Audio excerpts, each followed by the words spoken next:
Dan begitu detailnya ujian skripsi. Ditanya satu persatu bagaimana dalam ujian itu, ditanya referensinya dari mana, literasinya bagaimana. Kalau ada tulisan-tulisan, beberapa lembar tidak ada referensinya, ditolak. Kalaulah hanya urusan skripsi, ternyata ada referensi yang jelas supaya skripsi itu diterima dan sah menjadikan seseorang mendapatkan gelar, apalagi persoalan kita di hadapan Allah. Butuh ilmu, butuh dalil. Karena agama ini adalah agama ilmu, bukan agama yang menekankan kepada semangat, bukan agama yang menekankan kepada perasaan, bukan agama yang menetapkan berdasarkan logika. Agama ini menempatkan logika, perasaan, semangat dipandu dengan ilmu karena komandannya itu ilmu. Komandannya bukan perasaan, komandannya bukan semangat, komandannya bukan prasangka dan logika. Komandan dalam kehidupan orang yang beriman adalah ilmu. Ini kelompok yang pertama. Kelompok yang kedua, ada mereka itu memiliki ilmu tetapi tidak memiliki keikhlasan. Ini juga sama parahnya dengan yang pertama. Mereka punya ilmu, mereka mampu menyebutkan dalilnya, tetapi ternyata mereka tidak memiliki sisi keikhlasan. Sehingga walaupun mereka memiliki dalilnya, mereka memiliki ilmunya, yang merupakan salah satu sifat orang yang bertakwa yaitu memiliki ilmu, tapi ketika semua ilmu yang mereka raih dan mereka genggam dan mereka mampu pertanggungjawabkan secara referensi dan literasi, ternyata tidak diiringi dengan komitmen menjaga hatinya dan keikhlasan hatinya. Orang yang tidak memperlihatkan komitmen kepada keikhlasan walaupun dia mendapatkan ilmu, mampu menjabarkan ilmu, mampu menyampaikan referensi-referensi ilmu, tetapi ketika dia tidak memiliki keikhlasan, sejatinya semua yang dia lakukan tidak akan diterima oleh Allah. Karena ilmu memanggil keikhlasan dan ikhlas memanggil ilmu dan tidak terpisahkan. Layaknya baju dengan celana yang tidak terpisahkan.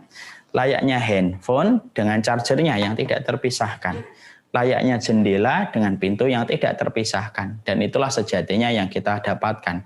Sesungguhnya ada kelompok yang kedua, punya dalil, punya ilmu, punya petunjuk. Mereka mampu bertanggung jawab secara referensi dan literasi. Tapi ternyata ketika bicara niat, mereka gagap.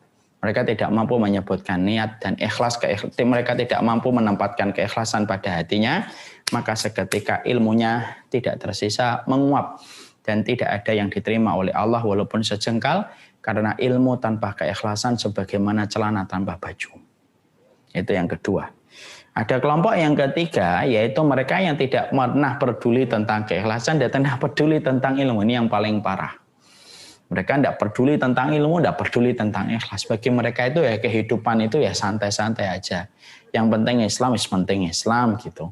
Tidak pernah peduli bagaimana menjaga keikhlasan dan tidak pernah peduli bagaimana menjaga komitmen keimanan kita dengan ilmu.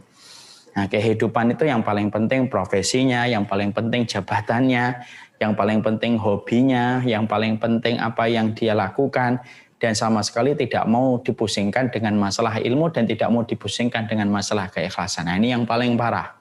Dan orang-orang semacam ini, walaupun mereka tampaknya tenang di dunia, mereka akan dimintain pertanggungjawaban yang berat. Karena ilmu dan keikhlasan itu merupakan salah satu perangkat yang tidak boleh hilang dalam kehidupan kita menghambakan diri kepada Allah.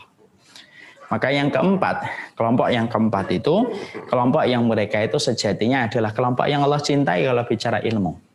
Kelompok yang sejatinya diridhai oleh Allah Subhanahu wa Ta'ala.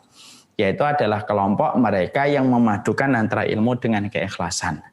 Mereka terus belajar, mereka tidak berkata dan mereka tidak berbuat kecuali dilandasi dengan ilmu. Dan ketika mereka berkata dan mereka ketika berbuat, ketika mereka berkata-kata dan ketika mereka berbuat, selalu mereka menempa hati mereka supaya mereka memiliki keikhlasan. Bahwasanya apa yang mereka lakukan, apa yang mereka kerjakan itu sesuai dengan niat untuk mencari ridhonya Allah dan tidak ada yang dia harapkan kecuali adalah ridhonya Allah dan kecuali kecintaannya Allah Subhanahu wa Ta'ala.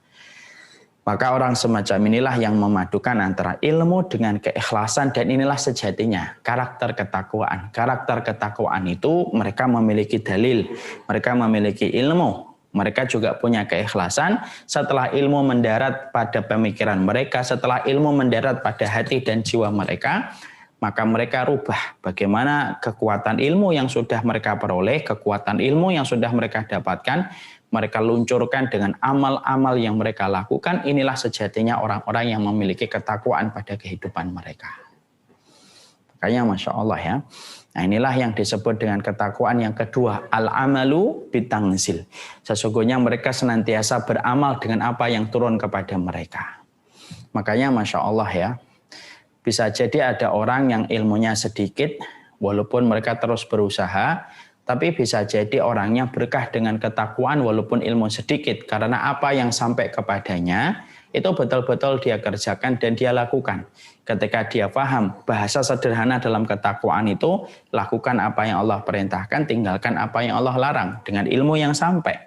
Dan bisa jadi ada orang yang sedikit ilmunya, tidak terlalu banyak ilmunya, tapi bisa jadi tidak menghalangi dia dari ketakwaan, karena yang sedikit itu justru diamalkan sesuai dengan apa yang dia mampu, sesuai dengan apa yang dia kuasai. Lalu menyerahkan semuanya itu kepada Allah. Itulah yang disebut dengan orang yang berilmu.